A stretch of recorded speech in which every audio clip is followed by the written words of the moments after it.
Hello and welcome. I will be answering NECO 2018 Chemistry Objective Past Question 4. A cement factory is usually cited where dash is found in commercial quantity. You have A, Al2SO4 and then bracket 3. This is aluminium sulfide.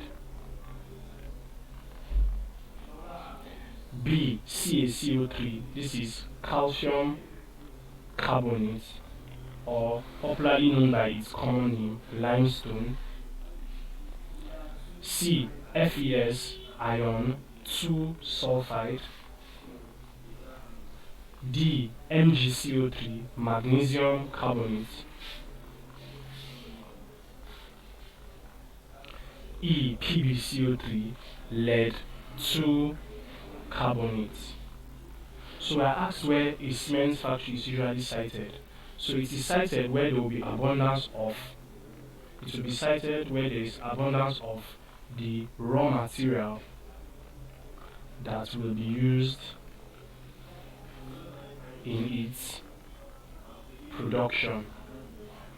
And the raw material used in cement production is limestone.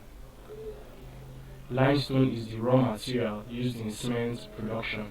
Now, limestone is the common name of the chemical compound CaCO3, which is calcium carbonate. So basically, limestone is made up of crystals of calcium carbonate. Calcium carbonate is option B, so it is the correct answer to this question.